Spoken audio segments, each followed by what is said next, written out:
안녕하세요. 에듀테너입니다. 이번 챕터에서는 디멘전 리덕션, 차원 축소에 대해 알아보겠습니다. 먼저 차원 축소 개요에서는 디멘전 리덕션의 개념을 이해하고 차원의 저주에 대해 알아보겠습니다. 차원이란 무엇인가요? 1차원 하면 직선을, 2차원 하면 XY 평면을, 그리고 3차원 하면 공간을 의미하게 됩니다. 그런데 여기서 차원이란 어떤 공간을 정의하는 좌표의 개수라고 생각할 수 있습니다. 우리가 예측 모형을 만들 때 모형의 차원을 정의할 수 있는데 이것은 데이터를 구성하는 독립변수의 개수를 의미하게 됩니다. 그런데 차원이 늘어나면 예측 모형의 성능이 저하되어 모형의 신뢰도를 떨어뜨리게 되는 현상이 발생합니다. 이를 차원의 저주라고 하는데 차원의 저주란 반응 변수를 예측하는 설명 변수의 숫자가 늘어남에 따라 차원이 커지면서 분석을 위해 필요한 최소한의 데이터 건수가 늘어나고 예측이 불안정해지는 문제를 말합니다. 차원의 저주에 대해 좀 더 상세히 알아보겠습니다. 차원의 저주란 영어로 The Curse of Dimension 이라고 하고 리차드 벨맨이 처음으로 이 용어를 사용했다고 합니다. 데이터의 차원이 증가하면 공간의 부피가 너무 빨리 증가하여 사용 가능한 데이터가 희소해진다는, 스팔스해진다는 문제가 생깁니다. 하여 신뢰할 수 있는 결과를 얻기 위해 필요한 데이터의 양이 차원에 따라 기하급수적으로 증가하게 됩니다. 문제는 모형 개발에 필요한 충분한 데이터가 부족하고 불충분한 데이터로 분석한 모델이 신뢰할 수 없게 됩니다. 데이터가 주어져 있는 경우라면 차원이 적절한 크기에 있을 때 최적의 성능을 발휘하며 차원이 적절한 크기를 넘어서게 되면 모델의 성능이 감소하게 됩니다. 분류기를 예로 들면 차원이 커짐에 따라 디스탄스의 왜곡, 즉 거리의 왜곡이 생기게 됩니다. 왜냐하면 변수의 증가에 따라 노이즈나 널값이 많아지게 되고 이 값들이 n차원의 디스탄스를 왜곡시킬 수 있기 때문입니다. 실제로 멀리 떨어진 데이터보다 각 차원의 방향으로 약간의 노이즈가 섞인 데이터에 더 큰 디스탄스를 부여하는 현상이 있기 때문이죠.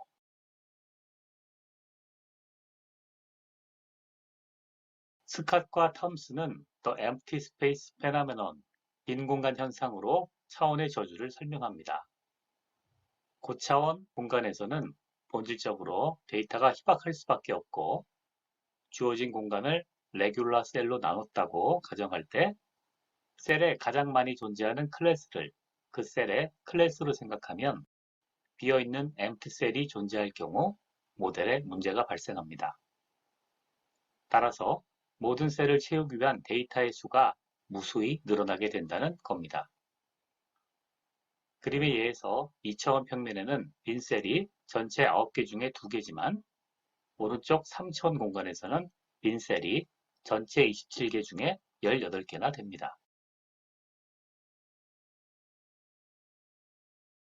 차원의 저주는 이전 시간에 배운 모델의 복잡도와 연결이 되는데 차원이 커지면 모델이 복잡해지고 모델이 복잡해지면 과접합의 문제가 발생하게 됩니다. 과접합이란 이미 아시겠지만 학습 정확도는 높아지지만 예측 정확도는 낮아지는 현상을 말합니다. 간단히 넘어가도록 하겠습니다.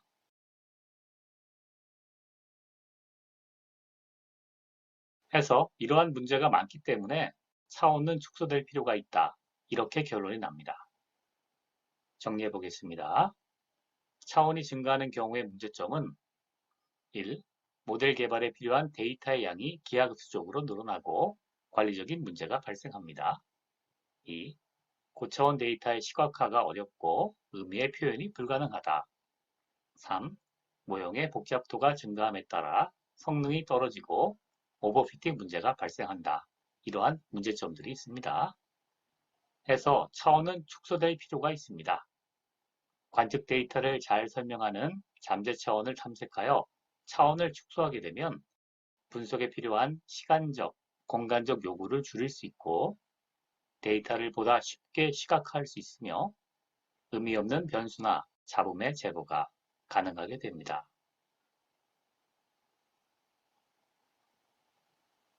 차원 축소의 필요성까지 살펴보았고요. 그렇다면 차원 축소를 하려면 어떻게 해야 할까요? 많은 방법들이 있습니다. 이 방법들은 크게 피처 셀렉션, 특성 선택 방법과 특성 추출, 피처 익스트랙션 방법으로 구분됩니다. 특성 선택 방법은 예를 들어 x1에서 x6까지 6개의 특성 변수가 있을 때 이 중에서 가장 의미가 있는 x1, x3, x5 3개 변수를 예를 들어 선택하는 방법입니다. 간단하죠? 반면에 특성 추출 방법은 좀 다릅니다. 원본 변수를 그대로 쓰는 것이 아니라 원본 변수를 벡터로 변환하여 새로운 벡터를 만들고 이 새로운 변수 벡터에서 선택합니다. 두 방법은 모두 좋은 특성을 찾아내는 것이고 좋은 특성은 분별력이 뛰어나며 차원은 낮습니다.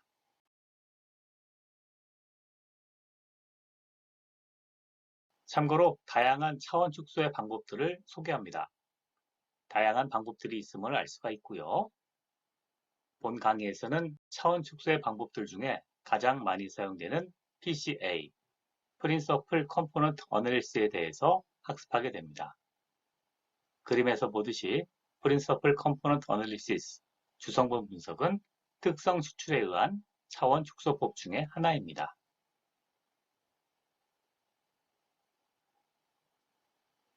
주성분을 기하학 관점으로 접근해 보겠습니다. XY 평면상에 데이터가 그림과 같이 분포하고 있을 때 PCA 분석의 주성분, Principal Component는 그 방향으로 가장 분산이 큰 벡터를 의미합니다. 자, 그림을 보면 Z1과 Z2가 있을 때 Z1 방향이 되겠죠. 그러므로 PCA는 데이터들의 분포를 가장 잘 설명해주는 분산이 가장 큰 벡터를 순서적으로 찾는 것으로 생각할 수 있습니다.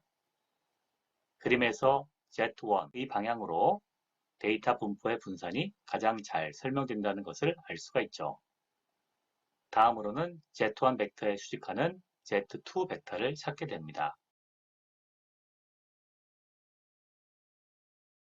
예시를 보겠습니다. 도시의 인구수와 광고 지출에 대한 데이터가 100개가 스캐터 플롯으로 나타나 있습니다. 주성분을 추출해 보겠습니다.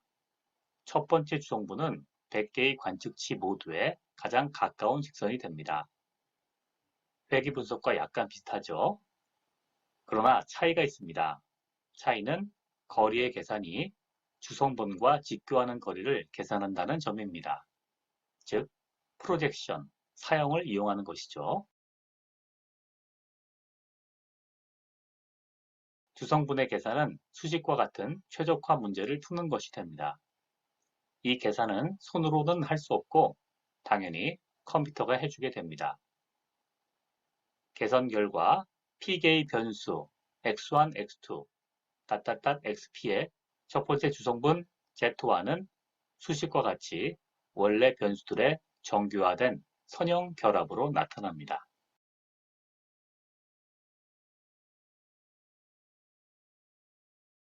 자, 주성분을 구하는 방법을 단계적으로 알아보겠습니다. 먼저 스텝 1에서는 데이터를 정규화, 노멀라이제이션 하고 공분산 행렬을 구합니다. 예시의 데이터는 3개의 컬럼 변수가 있으며 이 값을 각 컬럼별로 정규화하면 오른쪽 데이터가 됩니다. 이제 이 데이터를 사용하여 공분산 행렬을 구하면 3x3 공분산 행렬이 나옵니다. 다음 단계 스텝 2에서는 공분산 행렬에서 공분산 행렬 매트릭스의 고유값, 아이겐밸류와 고유 벡터, 아이겐 벡터를 구합니다. 선형대 수학에서 보면 n차 정사각형 행렬 A가 있을 때 고유 벡터 V와 고유값 람다의 관계는 AV 콜 람다 V로 표현됩니다.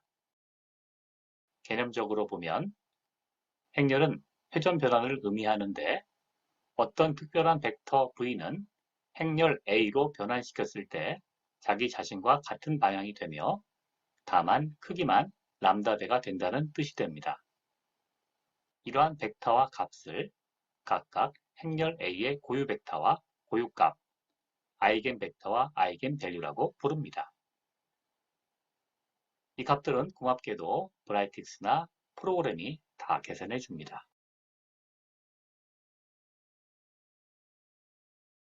이해를 돕기 위해 참고로 고유값과 고유 벡터에 대해 좀 더 살펴보겠습니다. 선형대수 용어를 사용해서 기술하면 행렬 A를 선형 변환으로 봤을 때 선형 변환 A에 의한 변환 결과가 자기 자신의 상수배가 되는 0이 아닌 벡터를 고유 벡터라 하고 이 상수배 값을 고유값이라고 합니다. 벡터의 방향은 그대로이므로 특성이 바뀌지 않습니다. 실제로 계산이 이루어지는 과정을 눈으로 보겠습니다. 아이겐 밸류와 아이겐 벡터의 계산식은 독립 벡터와 변환 매트릭스로 표현이 가능합니다. A라는 매트릭스 행렬이 있습니다.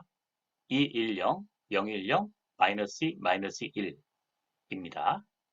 고유값을 구하기 위해 람다를 단위 행렬에 곱하여 빼주고 디터미넌트 값을 0으로 해주면 람다의 3차 함수가 나오고 여기서 람다 값을 구하면 람다는 2 그리고 1이 나옵니다. 이 두 값에 대하여 하나씩 행렬식에 대입하면 각 고유값에 해당하는 고유 벡터를 구할 수 있습니다. 화면을 멈추시고 수식의 전개를 찬찬히 살펴보시기 바랍니다.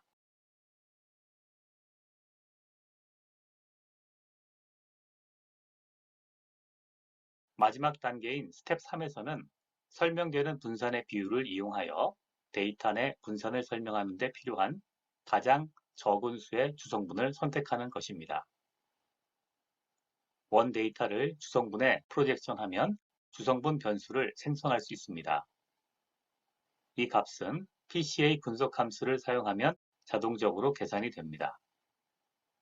람다의 수학적 의미는 데이터가 주성분으로 설명된 분산의 비율이 됩니다. 그리고 POV, Proportion of Variance는 설명된 주성분 람다의 부분합과 전체 람다의 합으로 계산됩니다. 만약 변수가 3개고 고유값이 1.92, 0.97, 0.10과 같다면 PC1의 POV는 1.92가 전체 합 2.99에서 차지하는 비율인 0.64가 됩니다. 실제로 사용할 때는 차원을 축소해서 설명할 수 있는 변동성의 비율, 즉 분산의 비율을 주성분 개수로 결정합니다. 전체 분산을 100% 다 설명하기 위해서는 변수의 개수만큼 주성분의 개수를 사용해야 합니다.